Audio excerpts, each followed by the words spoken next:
So one of the things we got to do early on the trip was to visit the potter you guys saw in the first few pictures. And so he taught us how hard but delicate the work of pottery is. And then he also told us a story of just how the clay is shaped and made. In one of the pictures, you can see I'm stepping on the clay. So that's one of the processes. It's like, I don't know, 10-step process, takes weeks to prepare this clay to be able to be made and shaped. So he was able to tell us the clay shaping process, how God shapes us, and then he has been making clay or pottery / the clay process since he was 16 years old, and his favorite part is to teach us how God has been working in his life, and then how clay also relates to that. So I thought that was really cool. And then my favorite part of the trip was that throughout the physical therapy clinic time, I was able to pray and treat over each patient I saw, and so that was just a really cool opportunity. And so these people, they were just so wonderful and so grateful that we took time to go down there, talk to them about Jesus, talk to them how God is working in their life, and then how God is working in our life too. They were just so opened about talking about the Lord and the blessings, and then I think that's about it I have. So as a refresher for everybody and for the people that weren't here, the first week of August, Ezzy and I got to go to Nicaragua to serve God. We were there for 8 days. I had the opportunity to tutor English, while Ezzy and 3 of her classmates went to provide physical therapy care.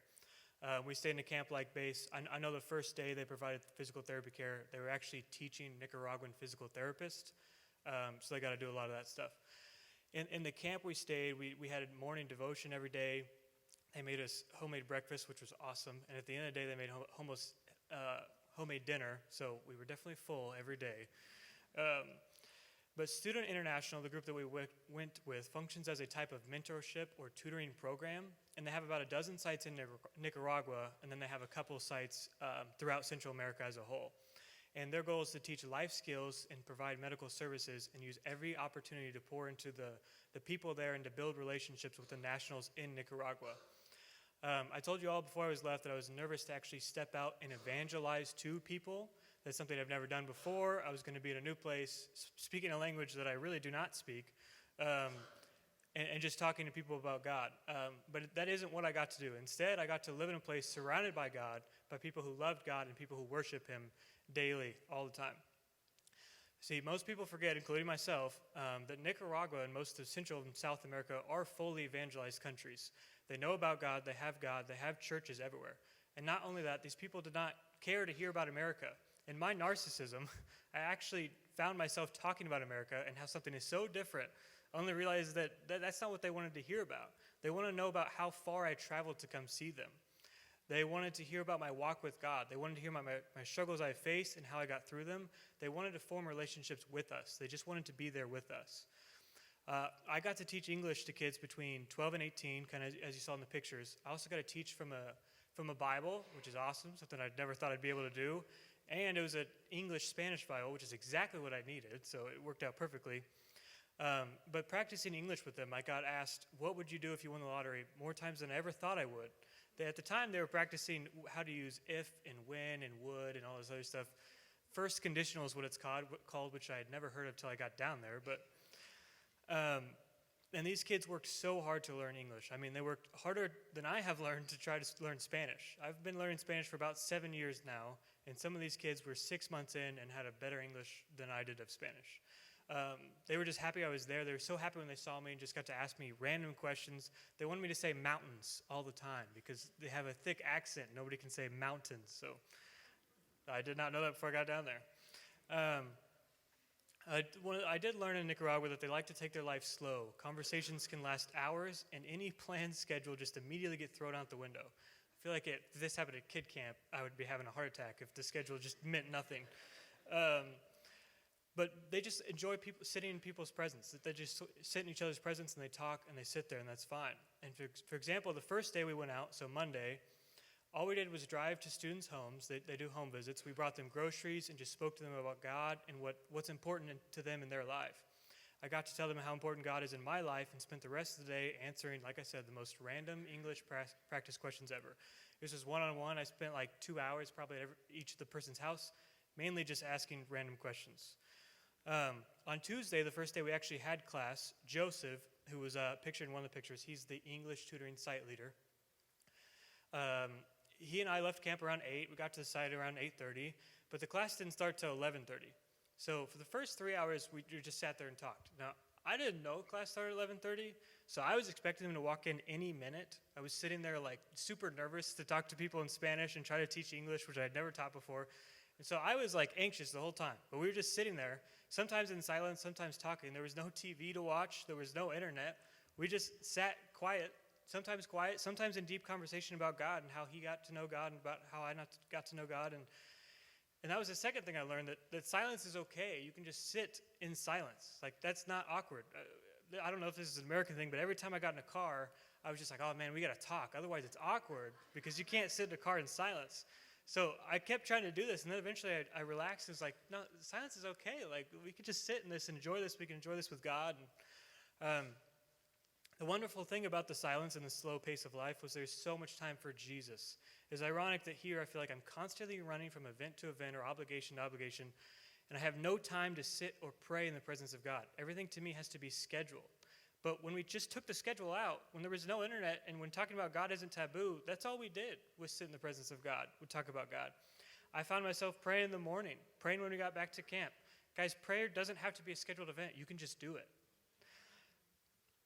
During the home visits, and like I said, this was the first day we got out, my first thoughts were like, man, if someone just showed up to my house and wanted to sit and talk, I would love it.